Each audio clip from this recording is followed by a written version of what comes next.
Povo de Deus, bem-vindo a mais um episódio de Escavador, buscando na Bíblia respostas para suas grandes questões, não é?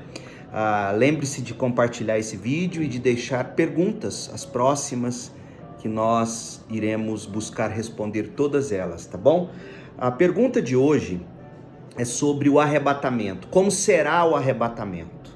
Veja, antes de responder a esta pergunta, o que eu responderei no próximo vídeo, o arrebatamento, eu peço um pouco de sua paciência, porque a gente precisa falar sobre o retorno de Cristo, a segunda vinda de Cristo. Muita confusão, muitas maneiras diferentes de pensar. Eu sei que a gente vive na era da rapidez, tudo muito rápido, respostas rápidas, vídeos curtos, mas tenham paciência e vamos prosseguir aqui. O meu entendimento do Novo Testamento é que Jesus prometeu que voltará e que no retorno dele, ele fará um resgate final daqueles que se arrependeram do pecado e depositaram somente nele a fé para a salvação. E haverá um julgamento final para aqueles que não creram no nome de Jesus Cristo. Eu não creio, olhando para a Bíblia, que haverá duas vindas de Cristo no futuro. Apenas uma. Vou explicar. Muitos daqueles que professam que Cristo virá duas vezes, além da primeira vinda dele, da encarnação, morte, ressurreição, as duas outras vezes eles acreditam que o primeiro retorno de Cristo, o primeiro dos dois, é a vinda do Senhor para tirar a igreja do mundo. Eles chamam isto de arrebatamento. Segundo esse entendimento, a igreja será arrebatada e levada ao céu por 7 anos, geralmente enquanto a grande tribulação estará em andamento aqui na terra. Então a igreja será arrebatada para não sofrer durante a grande tribulação. E aí, após 7 anos, virá o fim, o segundo estágio, o retorno final e definitivo do Senhor para estabelecer o reino. Eu tenho a impressão de que esta visão é a visão predominante das igrejas evangélicas brasileiras, especialmente entre pentecostais e neopentecostais, porque eles compõem a maioria dos crentes no Brasil. Mas deixa eu fazer duas observações. Primeiro, eu não estou dizendo que a posição esta de arrebatamento para não passar pela tribulação seja a posição de todos os pentecostais, porque não é assim, porque há pentecostais que não creem assim, que não creem no arrebatamento antes da tribulação. E também não estou dizendo que só pentecostal crê assim. Eu imagino que há ovelhas aqui na minha igreja, ovelhas minhas, que acreditam no arrebatamento antes da tribulação. E eu estou aqui para, em muito amor, com muito amor mesmo, discordar e apresentar o que a Bíblia de fato, segundo o meu entendimento, diz sobre o arrebatamento, né? Há um arrebatamento antes da tribulação, pré-tribulação ou não? É assim que eles chamam, arrebatamento pré-tribulação. Por quê? Porque eles creem em uma vinda de Cristo pré-tribulação ou antes da tribulação, quando a igreja vai ser arrebatada para o céu e, portanto, vai ser poupada pelo Senhor daquele período de grande sofrimento do fim dos tempos. Gente séria, gente muito séria acredita assim.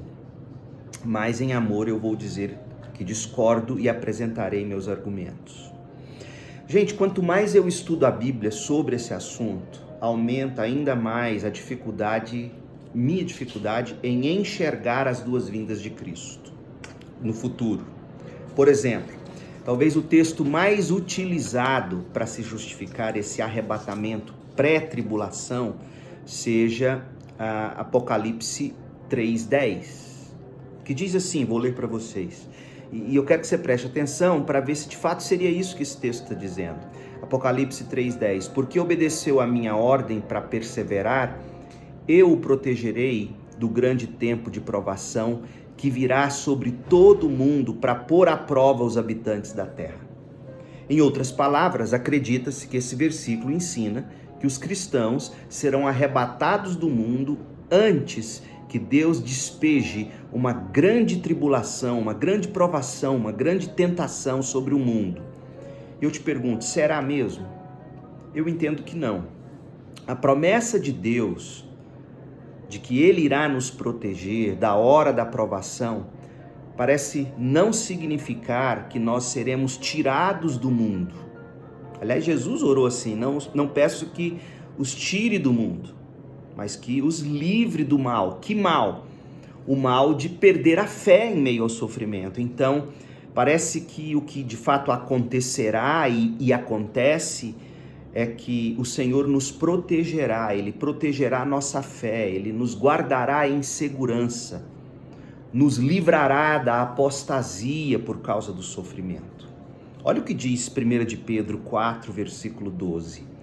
Amados, não se surpreendam com as provações de fogo ardente pelas quais estão passando, como se algo estranho lhes estivesse acontecendo. Veja que os apóstolos, Pedro, já entendiam que o cristão passa por grande tribulação nesta vida e nesta terra. Ou seja, não me parece haver um ensinamento no Novo Testamento dizendo que Deus vai livrar seu povo da tribulação ou de uma grande tribulação, mas que Deus mesmo nos protegerá, guardará nossa fé na tribulação. E aqui eu poderia citar inúmeros versos mostrando isso, como Deus, na maioria das vezes, não poupa os seus servos da tribulação, mas permanece com eles, ajudando-os a guardar e a manter a fé. Olha para o Antigo Testamento, olhe para Hebreus 11, lá no final, falando dos heróis da fé, da grande tribulação pelas quais eles passaram, e assim por diante. Então, Pedro chama esse sofrimento, aqui em 1 de Pedro 4,12, ele diz, olha, não ache isso algo estranho, ou seja, pressupõe-se que atravessaremos tribulações e que o Senhor, conforme Apocalipse 3,10 disse, o Senhor nos poupará, nos preservará a fé na tribulação. Como John Piper diz, o oposto de alegria não é sofrimento, mas desespero no sofrimento. Deus não nos deixará desesperar no sofrimento. Esta é a promessa do Novo Testamento.